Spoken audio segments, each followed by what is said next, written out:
The Turk hoisted the princess, began following the humpback. Just before he lost sight of the Spaniard, he turned and hollered, "Catch up quickly!" "Don't I always?" the Spaniard waved. "Farewell, Physique."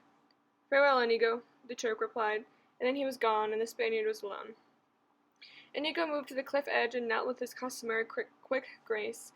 250 feet below him now, the man in black continued his painful climb. Inigo lay flat, staring down, trying to pierce the moonlight and find the climber's secret. For a long while, Inigo did not move. He was a good learner, but not a particularly fast one, so he had to study. Finally, he realized that somehow, by some mystery, the man in black was making fists and jamming them into the rocks and using them for support. Then he would reach up with another hand until he found a high split in the rock and make another fist and jam it in. Whenever he could find support for his feet, he would use it, but mostly it was the jam fist that made the climbing possible. Inigo marveled. What a truly extraordinary adventure this man in black must be. He was close enough now for Inigo to realize that the man was masked, a black hood covering all but his features. Another outlaw, perhaps? Then why should they have to fight, and for what? Inigo shook his head. It was a shame that such a fellow must die, but he had his orders, so there it was. Sometimes he did not like the Sicilian's commands, but what could he do? Without the brains of the Sicilian, he, Inigo, would never be able to command jobs of this caliber. The Sicilian was a master planner. Inigo was a creature of the moment. The Sicilian said, "Kill him," so why waste sympathy on the black man in black? Some day someone will kill Inigo, and the world would not just stop to mourn. He stood now, quickly jumping to his feet, his blade-thin body ready for action. Only the man in black was still many feet away. There was nothing to do but wait for him. Inigo hated waiting. So to make the time more pleasant, he pulled from the scabbard his only love, the six-fingered sword. How it danced in the moonlight, how glorious and true! Inigo brought it to his lips, and with all the fervor in his great Spanish heart, kissed the metal. Inigo. On the mountains of central Spain, set high in the hills above Toledo, was the village of Arabella. It was very small and the air was always clear. That was all you could say that was good about Arabella. Terrific air, you could see for miles. But there was no work. The dogs overran the streets, and there was never enough food. The air, clear enough, was also too hot in daylight, freezing at night. As to Inigo's personal life, he was always just a trifle hungry. He had no brothers or sisters, and his mother had died in childbirth. He was fantastically happy because of his father. Domingo Montoya was funny-looking and crotchety and impatient and absent-minded and never smiled. Inigo loved him. Totally. Don't ask why. There really wasn't any one reason you could put your finger on it. Oh, probably Domingo loved him back, but love is many things, none of them logical. Domingo Montoya made swords. If you wanted a fabulous sword, did you go to Domingo Montoya?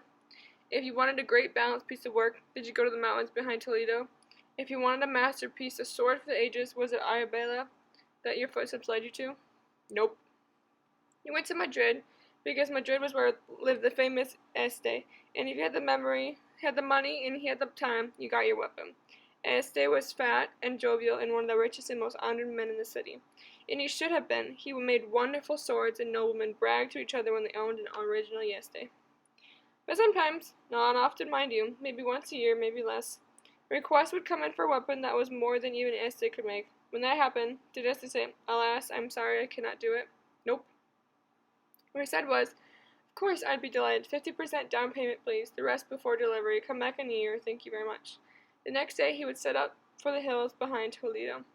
"So, Domingo," Este would call out when he reached Inigo's father's hut. "So, Este," Domingo Montoya would return from the hut doorway. The two men would embrace, and Inigo would come running, and Este would rumple his hair, and then Inigo would make tea while the two men talked. "I need you," Este would always begin. Domingo would grunt. "This very week I have accepted a commission to make a sword for a member of the Italian nobility. It has to be jeweled and crusted at the handle, and the jewels are to spell out the name of his present mistress, and no." That single word, and that alone, but it was enough. When Domingo Montoya said no, it meant nothing else but. Inigo, busy with the tea, knew what would happen now. Este would use his charm. No. Este would use his wealth. No. His wit, his wonderful gift for persuasion. No. He'd beg, entreat, promise, pledge, no. Insults, threats, no. Finally, genuine tears. No. More tea, Este? Perhaps another cup, thank you. Then, big. Why won't you? Inigo hurried to refill their cups so as never to miss a word. He knew they had been brought up together, had known each other 6 years, had never not loved one another deeply, and it thrilled him when he could hear them arguing. That was the strange thing. Arguing was all they ever did. Why, my fat friend asked me why. He sits there on his world-class butt and has the nerve to ask me why? Yesterday, come to me sometime with a challenge. Once, just once, ride up and say, Domingo, I need a sword for an 80-year-old man to fight a duel. Now I would embrace you and cry, yes! Because to make a sword for an 80-year-old man to survive a duel, that would be something. Because the sword would have to be strong enough to win, yet light enough not to tire his weary arm. I would have to use my all to perhaps find an unknown metal, strong but very light, or devise a different formula for a known mix. Mix some bronze with some iron and some air in a way ignored for 1,000 years. I would kiss your smelly feet for an opportunity like that. Fat yesterday. But to make a stupid sword with the stupid jewels in the form of stupid initials, so some stupid Italian can thrill his stupid mistress, no, that I will not do. For the last time I ask you, please. For the last time I tell you.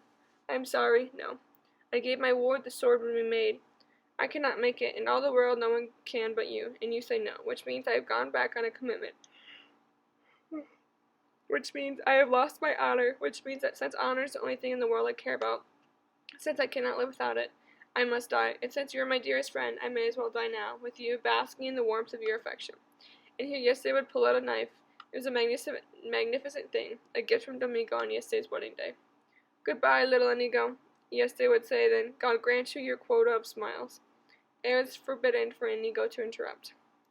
Goodbye, little Domingo, yesterday would say then, although I die in your hut and although it is your own stubborn fault that causes my ceasing, in other words, even though you are killing me, don't think twice about it.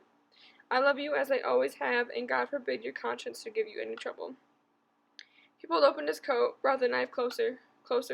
The pain is worse than I imagined, yesterday cried. How can it hurt when the point of the weapon is still an inch away from your belly? Domingo asked. I am anticipating. Don't bother me. Let me die unpestered. He brought the point to his skin, pushed. Domingo grabbed the knife away. Some day I won't stop you. Inigo, set an extra place for supper. I was all set to kill myself, truly. Enough dramatics. What is on the menu for the evening? The usual gruel. Inigo, go check and see if there's anything by chance in my carriage outside. There was always a feast waiting in the carriage. And after the food and the stories would come the departure, and always before the departure would come the request. We would be partners, yes, they would say. In Madrid, my name before yours on the sign, of course, but equal partners in all things. No. All right, your name before mine. You are the greatest sword maker. You deserve to come first. Have a good trip back. Why won't you? Because, my friend, you are very famous and very rich, and so you should be, because you make wonderful weapons. But you must also make them for any fool who happens along. I am poor, and no one knows me in all the world except you and Inigo. But I do not have to suffer fools. You are an artist. No, not yet. A craftsman only. But I dream to be an artist. I pray that someday, if I work with enough care, if I am very lucky, I will make a weapon that is a work of art. Call me an artist then, and I will answer. Yesterday entered his carriage. Domingo approached the window, whispered, I remind you only of this. When you get this jeweled initial sword, claim it as your own. Tell no one of my involvement. Your secret is safe with me. Embraces and waves, the carriage would leave, and that was the way of life before the six-fingered sword. Inigo remembered exactly the moment it began. He was making lunch for them. His father always, from the time he was 6, let him do the cooking. When a heavy knocking came on the hut door. Inside there, a voice boomed, Be quick about it. Inigo's father opened the door. Your servant, he said. You are a sword maker, came the booming voice. Of distinction. I have heard that this is true. If only it were, but I have no great skills. Most I do repair. Perhaps if we had a dagger blade that was dull, I might be able to please you. But anything more is beyond me. Inigo crept up behind his father and peeked out. The booming voice belonged to a powerful man with dark hair and broad shoulders. He sat upon an elegant brown horse, a nobleman clearly, but Inigo could not tell the country. I desire to have made for me the greatest sword since Excalibur. I hope your wishes are granted, and now, if you please, our lunch is almost ready, and I do not give you permission to move. You stay right exactly where you are, or waste my wrath, which, I must tell you in advance, is considerable. My temper is murderous. Now, what were you saying about your lunch? I was saying that it will be hours before it is ready. I have nothing to do, and will not dream of budging. There are rumors that deep in the hills behind Toledo lives a genius, the greatest sword maker in all the world. He visits here sometimes. That must be your mistake, but his name is Yeste, and he lives in Madrid. I will pay 500 pieces of gold for my desires, said the big-shouldered noble.